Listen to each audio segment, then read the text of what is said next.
Okay, clear है। चलिए, तो कल अपन बात कर रहे थे, कल मतलब परसों की अगर अपन बात करें तो अपनी परसों की क्लासेस की अगर बात करें, कल तो मैंने क्लासेस नहीं ली, तो मैं आपको बता देता हूं द्विगु समास चल रहा था। उसमें कौन सा समास चल रहा था? द्विगु समास। और द्विगु समास हम कौन से नंबर का समास मानते हैं? चौथे नंबर का समास। थोड़ा सा नीचे लिखना पड़ेगा, है ना बेटा, एक मिनट।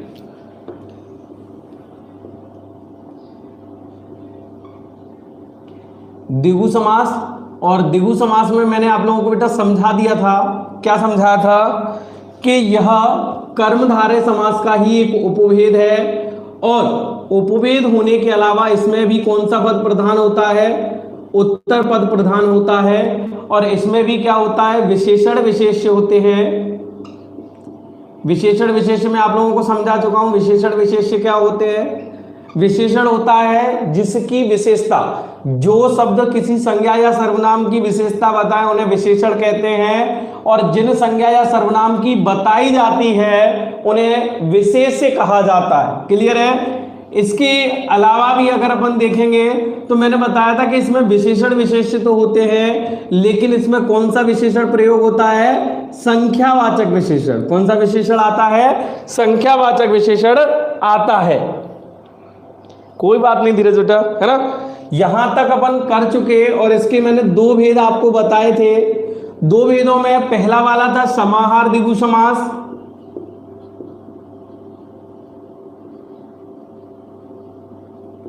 दूसरे नंबर की बात करते हैं तो दूसरे नंबर का था उत्तर पद प्रधान द्विगु समास।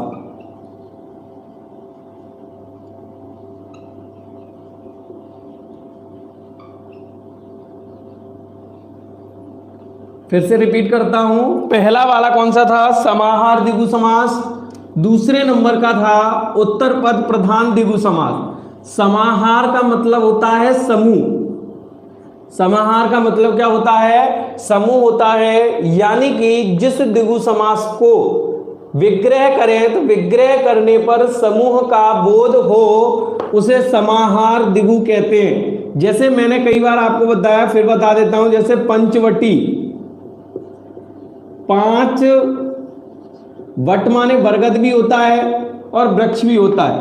5 वटों का समूह, समाहार मतलब क्या होगा? समूह। चौराहा, 4 राहों का समूह। ठीक है, यहां तक समाहार वाले तक अपन उदाहरण सहित कर चुके थे। मैंने आप लोगों को बिहारी सतसई तक करा दिया था। इसके बाद आगे उत्तर पद प्रधान द्विगु, इसमें क्या होगा? जब हम समास का विग्रह करेंगे तो समूह का बोध नहीं होगा। कैसे? जैसे चवन्नी, तो याद रखना चवन्नी का बनता है 4 आना। चवन्नी का 4 आना बनेगा, और 4 आने से मतलब कैसे है आप अच्छे से जानते हो। एक चवन्नी कितने पैसे होते हैं? 25 पैसे। और 100 पैसे बनाने के लिए मतलब 4 चवन्नी, तो 100 पैसे बराबर क्या होगा? 1 रुपया। तो 1 रुपया बराबर क्या होगा? 16 आना। भाई चवन्नी माने 4 आना, और 4 चौक 16, 16 आना। हमारे यहां पर पहले पैसे नहीं चलते थे, आने चलते थे। कभी कभी आपने एक मुहावरा पढ़ा होगा, 16 आना सच। कहते ना ये बात 16 आना सच है। 16 आने का मतलब होता है 100% सही। 16 आना सच का मतलब क्या होता है? पूर्णतः सही या 100% सही। क्लियर है? तो 16 आना इसीलिए बोलते हैं। तो जब भी हम कभी तोड़ेंगे, चवन्नी को तोड़ते हैं 4 आना। ऐसे ही अठन्नी, अठन्नी का बनेगा 8 आना। अठन्नी का क्या बनेगा बेटा? समझ में आ रहा है क्या? आप बता नहीं रहे हो। दुनाली, 2 नालों वाली।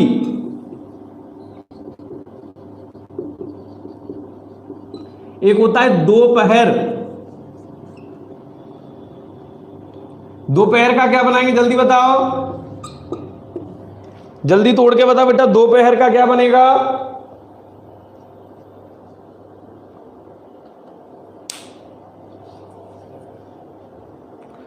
किसी का कोई मैसेज नहीं है, जल्दी करें बेटा, दोपहर का क्या बनेगा? धीरज, हाँ केएलपी कान्हा जी बिल्कुल करेक्ट बेटा। क्या है, हम कभी कभी इसको बोल देते हैं दो पहरों का समूह, कभी कभी बोलते हैं कि नहीं बोलते, लेकिन वो गलत हो जाएगा। क्यों गलत हो जाएगा? कि एक दिन में वैसे 8 पहर होते हैं, लेकिन दिन दिन की बात करते हैं तो 4 पहर मानते हैं अपन। कितने पहर मानते हैं? 4 पहर। प्रथम पहर को बोलते हैं प्रातः काल, दूसरा पहर दोपहर हो गया, तीसरा पहर सायंकाल, और चौथा पहर रात्रि का। ठीक है, प्रथम पहर प्रातःकाल, दूसरा पहर दोपहर, तीसरा पहर सायंकाल और चौथा पहर रात्रि का। इसीलिए दोपहर को हम कहते हैं दूसरा पहर। एक होता है पंच परमेश्वर,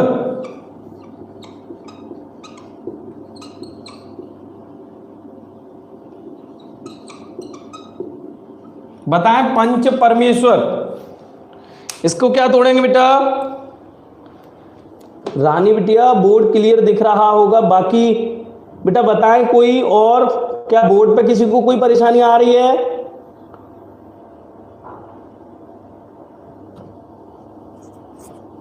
जल्दी बताओ बेटा, बोर्ड पे किसी को कोई परेशानी है क्या?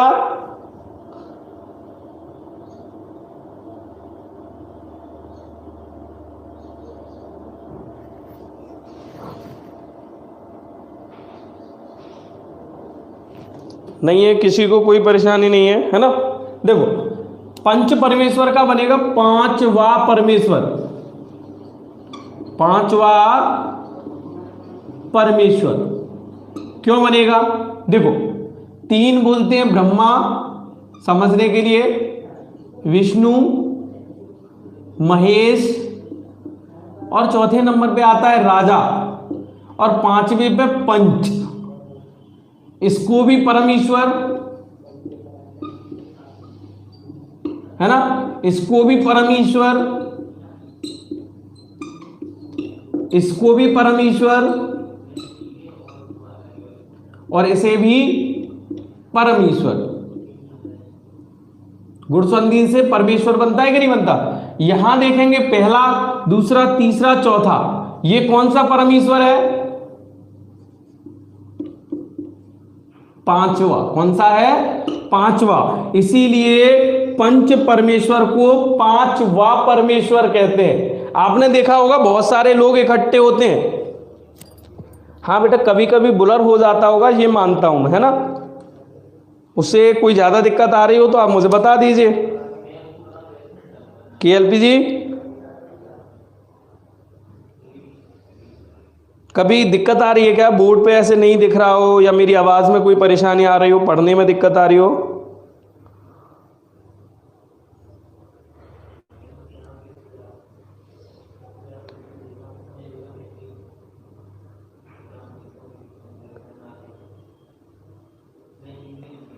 चलो क्लियर है तो कोई बात नहीं है फिर, है ना? धीरज जी देखो, हाँ बिल्कुल उसी को कहते हैं। आपने देखा होगा जब भी कोई पंचायत होती है तो पंचायत के समय पर ध्यान रखा जाता है कि उसमें कितने भी सारे लोगों को इकट्ठा किया जाए, लेकिन उसमें एक व्यक्ति एक विशेष होता है जो किसी फैसलों को सुनाता है। जैसे आप मान के चले, मैं बता देता हूं, तो उत्तर पद प्रधान दिगु में ही चल रहा है। इसमें पंच परमेश्वर की अगर बात करें तो पंच परमेश्वर एक कहानी है बेटा। पंच परमेश्वर किसकी कहानी है? प्रेमचंद की।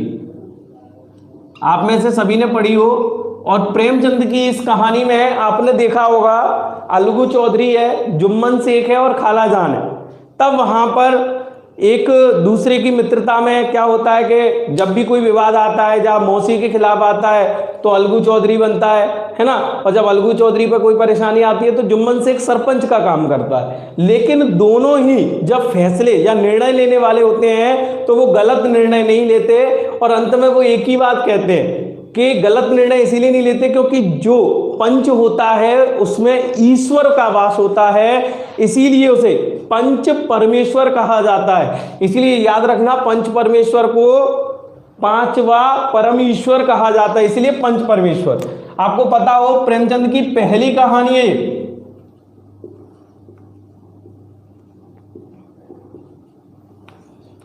पंच परमेश्वर प्रेमचंद की कौन सी कहानी है बेटा? पहली कहानी है, ठीक है। और बता दूं प्रेमचंद का वास्तविक नाम क्या है बेटा?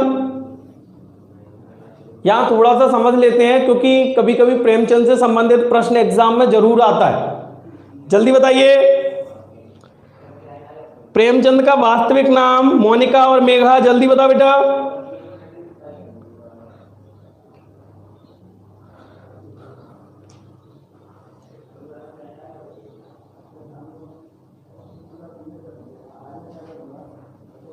जल्दी करें, इनसे रिलेटेड काफी प्रश्न बनते बेटा प्रेमचंद से संबंधित। देखिए लिटरेचर जब समय आएगा तब मैं बताऊंगा ही बताऊंगा, लेकिन एक महत्वपूर्ण जो कवि या लेखक हैं उनको हम जरूर पढ़ना चाहिए, ठीक है। नहीं पता, ये तो बेटा बहुत खतरनाक काम है। हमें प्रेमचंद तो पता है लेकिन प्रेमचंद का वास्तविक नाम नहीं पता। तो थोड़ा सा हम प्रेमचंद के विषय में जान लेते हैं। मैं आप लोगों को बता देता हूं कि प्रेमचंद जब सबसे पहले लिखते थे तो बेटा इनका नाम नवाब राय था। क्या नाम था? नवाब राय था। और नवाब राय के नाम से ये उर्दू भाषा में लिखते थे बेटा। किस नाम से लिखते थे? नवाब राय के नाम से। और किस भाषा में लिखते थे? उर्दू भाषा में। और इन्होंने सबसे पहले लिखा सोजे वतन। क्या लिखा? सोजे वतन लिखा। और जब सोजे वतन लिखा उस समय अंग्रेजी शासनकाल चल रहा था और उन्होंने देखा कि अंग्रेजी शासनकाल में हिंसा फैलने लगी, तो अंग्रेजों ने इनके सोजे वतन को जब्त कर लिया और जला दिया। और जब्त करने जला देने के बाद इनको हिदायत दी कि बेटा आज के बाद मत लिख लेना, और इन्होंने नवाब राय के नाम से लिखना बंद कर दिया। उसके बाद क्या हुआ भाई, इनके मित्र थे, उनके मित्र ने सलाह दी भाई साहब तुम इतना अच्छा खासा लिखते हो तो क्यों ना लिखा जाए। और फिर बाद में इन्होंने हिंदी भाषा में प्रेमचंद के नाम से लिखना शुरू किया। किस नाम से लिखना शुरू किया? प्रेमचंद के नाम से। इनके अगर मूल नाम की बात करते हैं तो इनका मूल नाम क्या माना जाता है बेटा? बता दूं, इनका मूल नाम है धनपत राय श्रीवास्तव।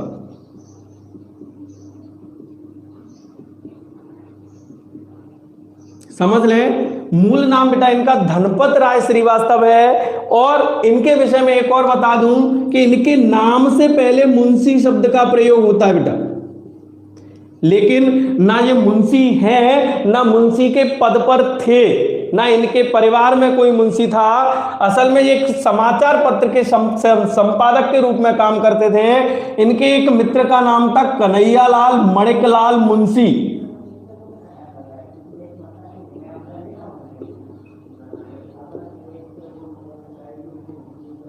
क्या नाम था? कन्हैयालाल मणिकलाल मुंशी। और संपादकी में जब क्या होता था कि प्रेमचंद का भी नाम जाता था क्योंकि ये भी हिंदी में लिखते थे, और इनका नाम बहुत बड़ा था, तो जो वहां का छापने वाला था, टाइपिस्ट था, वो क्या करता था, इनका नाम केवल मुंशी लिखता था और इनका प्रेमचंद। तो बीच में वैसे कॉमा लगना चाहिए, क्यों? इनका नाम अलग है, इनका अलग है, लेकिन वो कॉमा लगाना क्या करता था? भूल जाता था। और इनका पूरा नाम क्या बन गया? मुंशी प्रेमचंद बन गया है। क्लियर है? इनकी पत्नी का नाम एक बार कंफर्म कर लेना, शायद देवरानी देवी है ना। देवरानी एक राजरानी में थोड़ा सा कंफ्यूजन हो। देवरानी देवी इनकी पत्नी का नाम है। इनके बेटे का नाम अमृत राय, ठीक है। इनके पुत्र का नाम क्या है बेटा? अमृत राय है। और इनकी पत्नी का नाम बताते हैं कि इनकी पहली पत्नी एक और थी, उसका बाद इन्होंने बाल विवाह जो होता है, बाल विवाह से प्रेरित होकर के, सॉरी बाल विवाह नहीं, विधवा विवाह से प्रेरित होकर के इन्होंने दूसरी शादी की, वो देवरानी देवी से की है। इसके अलावा अपन बात करते हैं तो इनका जन्म, प्रेमचंद के जन्म की बात करते हैं तो 31 जुलाई 1889 है ना। मुझे जहां तक कंफर्म है, एक बार और आप लोग कंफर्म कर लीजिए। 31 जुलाई 1889 को लमही में हुआ है बेटा। कहां हुआ है? लमही में। लमही कहां पड़ता है? उत्तर प्रदेश, वाराणसी में। कहां पड़ता है? उत्तर प्रदेश, वाराणसी में पड़ता है। अमृत राय ने अपने पिता के जीवन पर एक रचना लिखी जिसका नाम है कलम का सिपाही। जीवनी है, क्या है? कलम का सिपाही। ये जीवनी है बेटा, याद रखना। कई बार यही प्रश्न आ जाता है कि कलम का सिपाही किसे कहा जाता है, तो कलम का सिपाही प्रेमचंद को कहा जाता है। किसको कहा जाता है? प्रेमचंद को। कभी प्रश्न बन जाए, एक तो ये बनेगा कलम का सिपाही कहा किसने है प्रेमचंद को, तो उनके पुत्र अमृत राय ने कहा है। इसके अलावा भी इनको उपन्यास सम्राट या फिर कथा सम्राट के नाम से भी जानते हैं।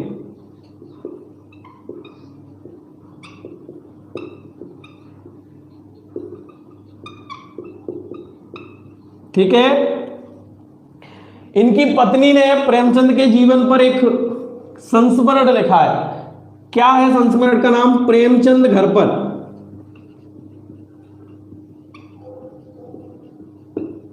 क्या है जी? संस्मरण। बाकी प्रेमचंद की बात करते हैं तो प्रेमचंद ने काफी सारे उपन्यास लिखे हैं और इनकी कहानियां भी बहुत सारी फेमस हैं और हर एग्जाम में कहीं ना कहीं कभी ना कभी पूछ जरूर ली जाती है। जैसे कायाकल्प उपन्यास है इनका, सेवा सदन उपन्यास है इनका, निर्मला उपन्यास है इनका, रंगभूमि उपन्यास है इनका, कर्मभूमि उपन्यास है इनका, गबन उपन्यास है इनका, गोदान, गोदान को कृषक जीवन का महाकाव्य भी कहा जाता है बेटा। क्या कहा जाता है? कृषक जीवन का महाकाव्य।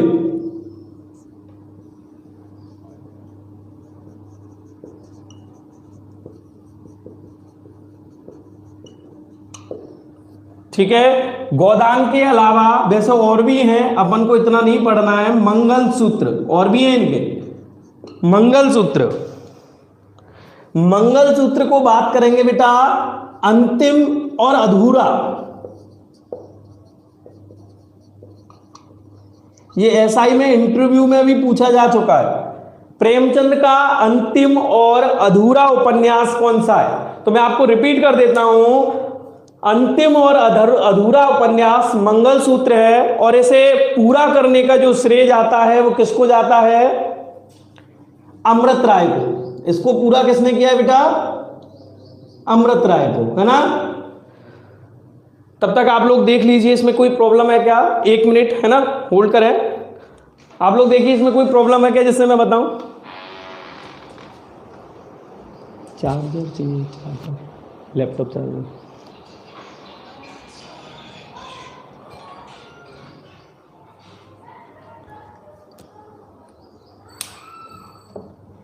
अरे यार कोई दिक्कत नहीं है, जिसको नहीं करना है मत करने दो। अच्छा, शिवरानी देवी, हाँ ना बेटा, ये थोड़ा सा यहाँ कंफ्यूज था, मैंने पहले भी कहा था, कभी कभी दिमाग से निकल जाता है। यहाँ शिवरानी देवी करना है बेटा। क्या करना है? शिवरानी देवी। ठीक है, ओके। शालू बेटा अब क्लियर है?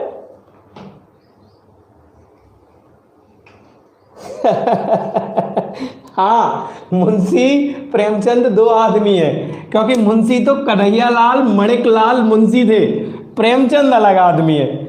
लेकिन क्या हुआ कि नाम का कंफ्यूजन मिल गया और उनका पूरा नाम प्रेमचंद के नाम से जुड़ गया, है ना। चलो बहुत सारी चीजें नहीं बताएंगे। कहानी की बात करते हैं तो बेटा पंच परमेश्वर है ना। पंच परमेश्वर के अलावा आपने ईदगाह पढ़ी होगी, हामिद के चिमटे वाली, है ना। दो बैल की आत्मकथा, है ना। इसके अलावा पंच परमेश्वर, ईदगाह, दो बैल की आत्मकथा, बड़े भाई साहब, नमक का दरोगा,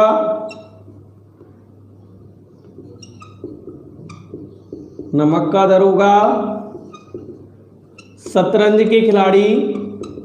शतरंज के खिलाड़ी पर तो फिल्म भी बनी है बेटा। शतरंज के खिलाड़ी, नमक का दरोगा, इसके अलावा बहुत सारी है। सदगति है, बूढ़ी काकी, सवासेर गेहूं,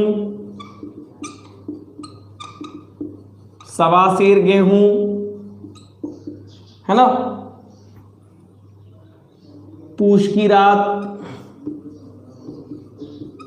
कजाकी,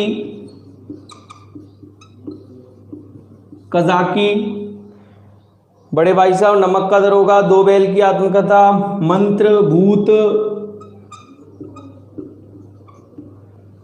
सौत, और अंतिम जो कहानी है वो कफन है बेटा।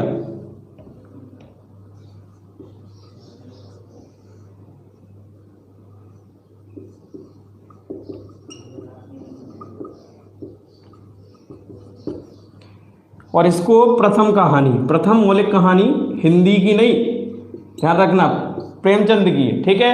इन्होंने लगभग 300 के आसपास कहानियां लिखी हैं। कितनी? 300 के आसपास कहानियां लिखी हैं। और ये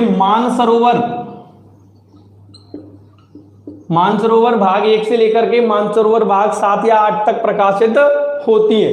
इसके अलावा हरिशंकर परसाई का एक व्यंग भी है। ये अच्छे व्यंग्यकार है, पहले ही बात कर दूं, कई बार पूछा जाता है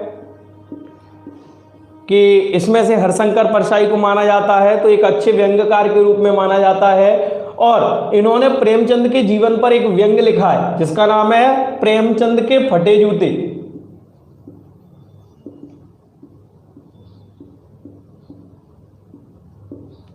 ठिठुरता गणतंत्र है हरिशंकर परसाई का, भोलाराम का जीव है ना, पगडंडियों का जमाना है, आवारा भीड़ के खतरे हैं, ये इनकी रचना है, प्रेमचंद के फटे जूते।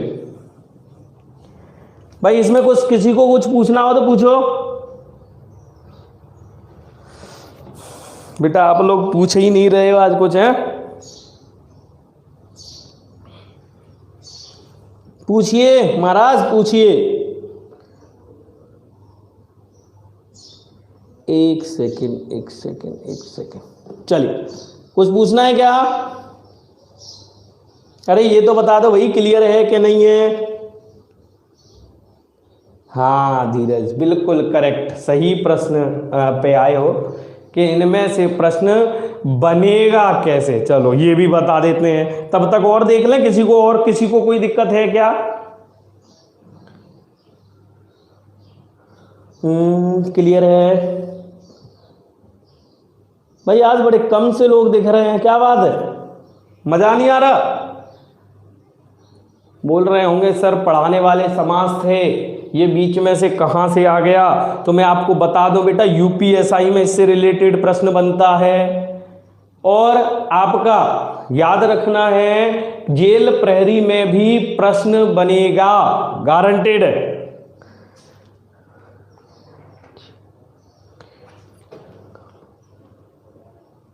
सर साने चेक करो, सैने मतलब वो बेटा सारे नहीं करा रहा। नहीं केएलपी जी, बिल्कुल चिंता मत करो, इस बात को टेंशन फ्री रहो। मैं दूसरे टॉपिक पे नहीं निकला हूं, एक्चुअल में जब पंच परमेश्वर आता है तो हमें इसकी जानकारी यही मिल जाए, और इसके अलावा इनका भी हमें ज्ञान होता चले। क्या होता है कि जब कोई चीज क्रमबद्ध तरीके में कहीं चल रही होती है तो क्रमबद्ध तरीके में चीजें आती जाएं और हमारे दिमाग से निकलती जाएं तो हम याद कर पाएंगे। याद रखना, ये साहित्य इतनी आसानी से याद नहीं होगा। हम कितना भी रट लेंगे, किताबों के नाम भूल जाते हैं, इसीलिए मुझे बीच बीच में कराना पड़ता है।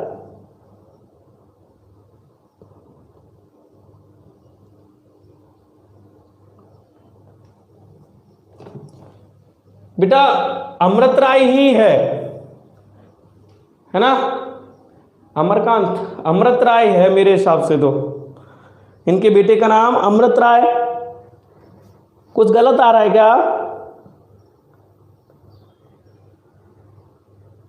हाँ कोई दिक्कत नहीं है।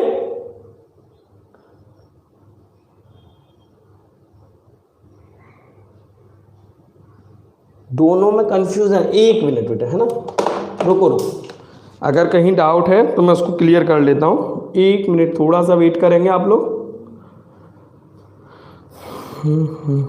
कोई दिक्कत नहीं है। देखिए कंफर्म करके चलिए, गलत नहीं होना चाहिए मेरे हिसाब से, है ना, क्योंकि एक बार कोई चीज़ गलत होती है तो वो नुकसान कारक होती है।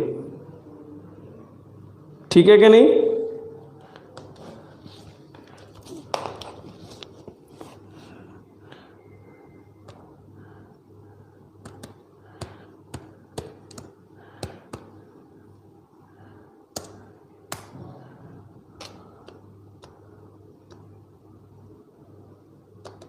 हाँ बेटा ये बिल्कुल करेक्ट है, और 89 नहीं 80 है यहाँ पर, 80 बिल्कुल करेक्ट है, कोई दिक्कत नहीं है ना।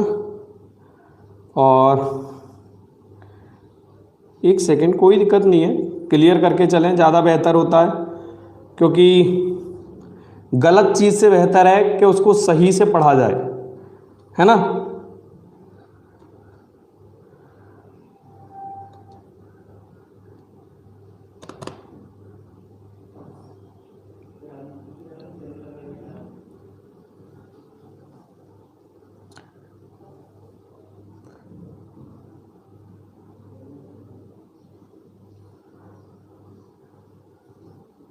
इन्होंने हंस पत्रिका का प्रकाशन भी किया बेटा। किसका? हंस पत्रिका का। तो इस चीज को भी अपन थोड़ा सा बेटा ध्यान रखेंगे।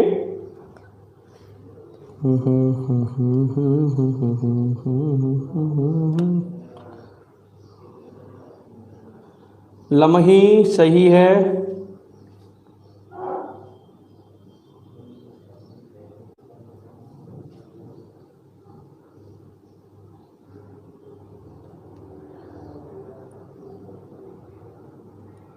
हाँ बेटा संतानों में अगर बात करते हैं बेटा तो अमृत राय, श्रीपत राय और कमला देवी, सही है।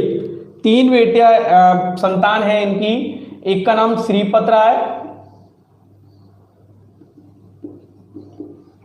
राय, अमृत राय और कमला देवी। ठीक है, अमृत राय बिल्कुल सही है, कोई दिक्कत नहीं है। शिवरानी देवी नाम है इनका, बिल्कुल करेक्ट है। इनकी माता का नाम आनंदी देवी है और पिता का नाम अजाब राय। पिता का नाम क्या है? अजाब राय, है ना। अब मेरे हिसाब से बिल्कुल करेक्ट है। और किसी को कोई परेशानी बेटा? जल्दी बताएं। नहीं, 1880 सही है बेटा, ये करेक्ट है ना, 1880 करेक्ट है। और कोई परेशानी?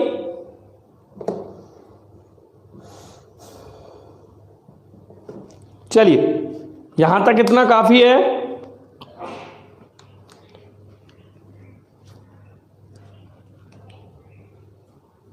अठारह सौ 80 बिल्कुल करेक्ट है। बेटे का नाम अमृत राय, बिल्कुल सही है। 3 संतानें हैं इनकी, अमृत राय, श्रीपत राय और कमला देवी।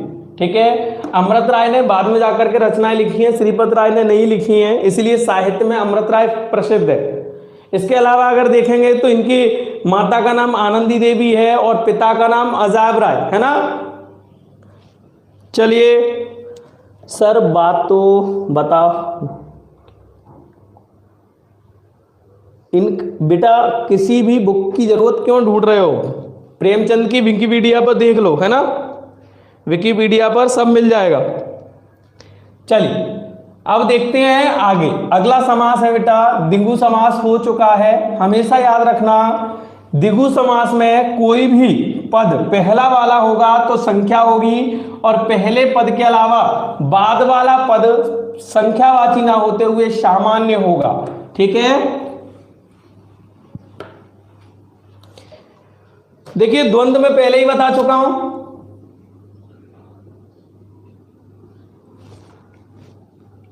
पांचवें नंबर पर कौन सा समास है बेटा? द्वंद्व समास। और द्वंद्व समास में क्या होता है? दोनों ही या सभी पद प्रधान होते हैं।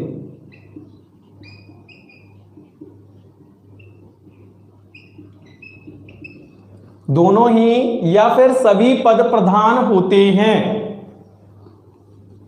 प्रश्न बताइए,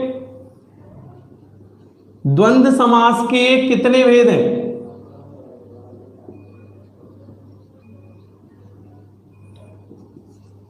दो, तीन, चार या फिर एक, है ना? कौन सा द्वंद्व समास का भेद नहीं है?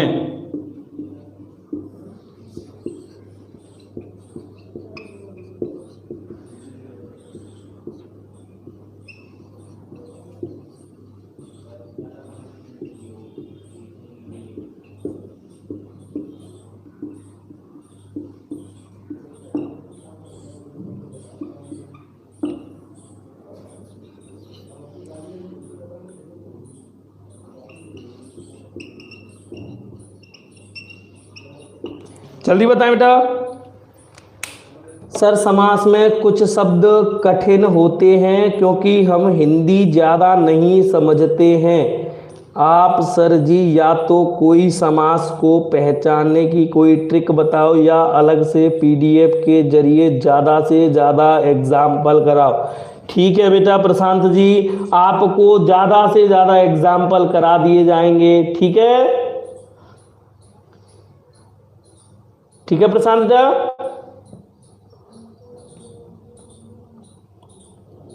इसका आंसर दो बेटा।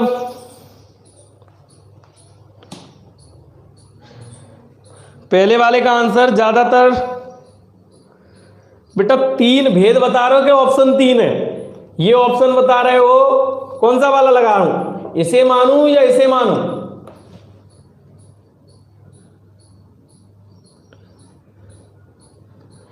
पहले का सी बता रहे हैं सर, बिल्कुल करेक्ट है मेघा जी।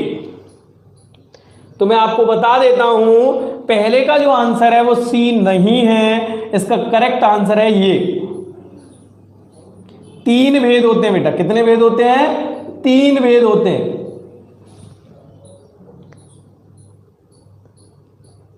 आगे बताओ अब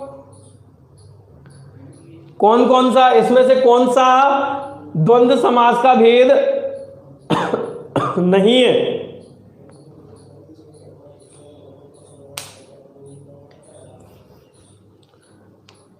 हाँ याद रखना, उत्तर पद प्रधान द्वंद्व नहीं होता है। ठीक है, कौन कौन से होते हैं? समाहार, वैकल्पिक और इतरेतर। समाहार, वैकल्पिक और इतरेतर, है ना? देखिए कैसे।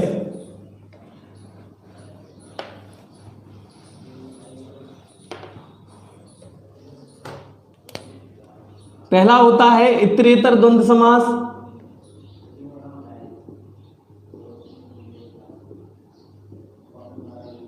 दूसरा समाहार द्वंद्व समास। तीसरा वैकल्पिक।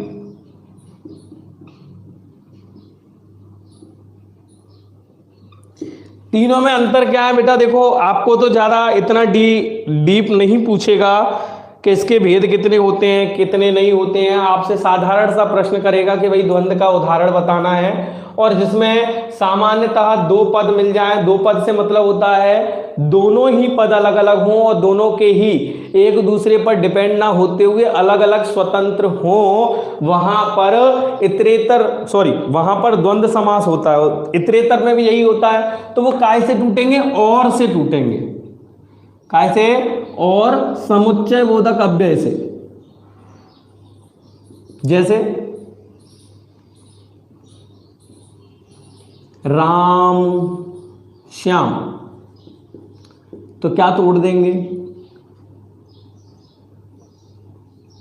राम श्याम को क्या तोड़ोगे? राम और श्याम, है ना। राधे कृष्ण, क्या तोड़ोगे? राधे और कृष्ण। सीताराम, सीताराम, सीता और राम। चाचा ताऊ, चाचा और ताऊ।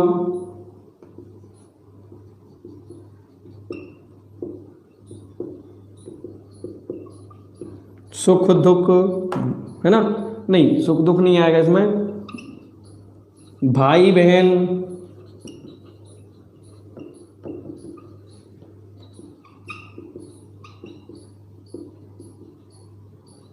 आसानी से तोड़ लोगे बेटा।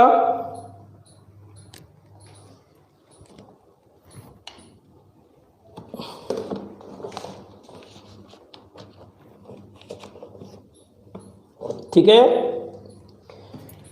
अब समाहार क्या होता है?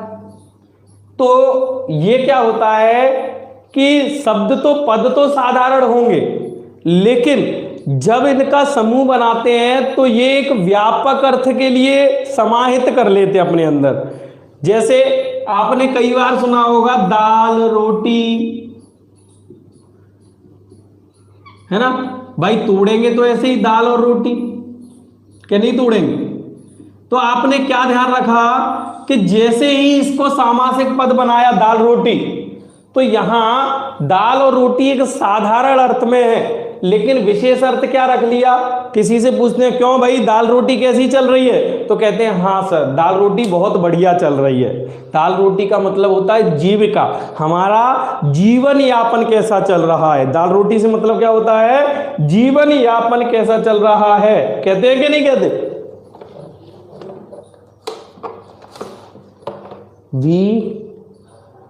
बेटा धीरज, इसमें नहीं कर सकते, इसमें नहीं करेंगे, या समुच्चय बोधक अव्यय का प्रयोग इसमें नहीं होता है। ठीक है, हाँ इस चीज को ध्यान रखें।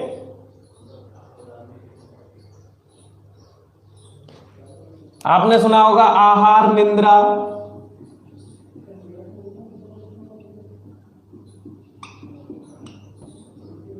आहार और निद्रा, खाना और सोना। या आपने स्वल्प वो सुना होगा जलपान। जलपान तो सुना है कि नहीं सुना? तो जलपान का क्या बनेगा? जल और पान। तो जलपान से केवल ये मतलब नहीं है कि जल और पान यानी कि खाना पिया बस। ये जलपान का मतलब होता है नाश्ता करना। कई बार आपसे पूछते हैं कि नहीं नाश्ता किया कि नहीं किया आपने। तो यहां क्या हो रहा है बेटा? ये अपने अंदर एक विशेष अर्थ को समाहित कर रहा है। क्या कर रहा है? विशेष अर्थ को समाहित कर रहा है। इसके कारण इसको हम समाहार क्या कहते हैं? हाँ बिल्कुल बेटा, इसीलिए इसको समाहार द्वंद्व कहते हैं। ज्यादा दिमाग नहीं लगाना है। और वैकल्पिक में काय का प्रयोग करेंगे? या अथवा। इसमें या अथवा समुच्चय बोधक अव्यय का प्रयोग करते हैं। जैसे सुख दुख, तो क्या बनेगा? सुख या दुख। क्या बनेगा? सुख दुख का क्या बनेगा? सुख या दुख। बनेगा कि नहीं बनेगा? लाभालाभ, लाभ या अलाभ, या तो लाभ होगा या फिर हानि, है ना। पाप पुण्य, पाप और पुण्य नहीं, पाप या पुण्य, बनेगा कि नहीं बनेगा? समझ में आ रहा है कि नहीं आ रहा बेटा यहां तक? जीवन मरण करो मरो, जीवन मरण, जीवन या मरण, करो मरो, करो या मरो। तो या अथवा का मतलब होता है विकल्प सूचक, और इस कारण से इसको हम वैकल्पिक द्वंद्व समास के नाम से भी जानते हैं। आपको केवल द्वंद्व लगाना है, इतना कुछ दिमाग में नहीं लगाना है। बिल्कुल सही बेटा। यहां तक किसी को कोई दिक्कत जल्दी बताएं, जल्दी बताएं बेटा, यहां तक किसी को कोई परेशानी है क्या? ओके, अब क्लियर है।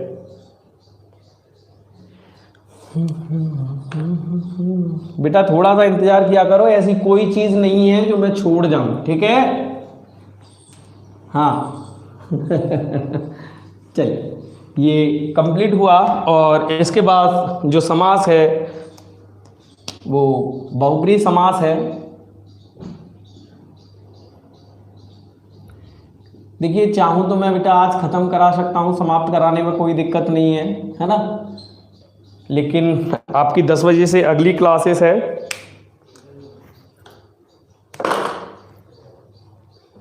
लास्ट समास रह गया बेटा,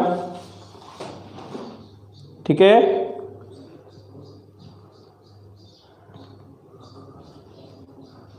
समास लास्ट रह गया है।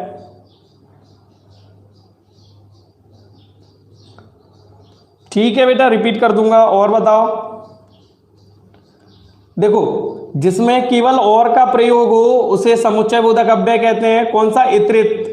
इतरेतर वाला, है ना।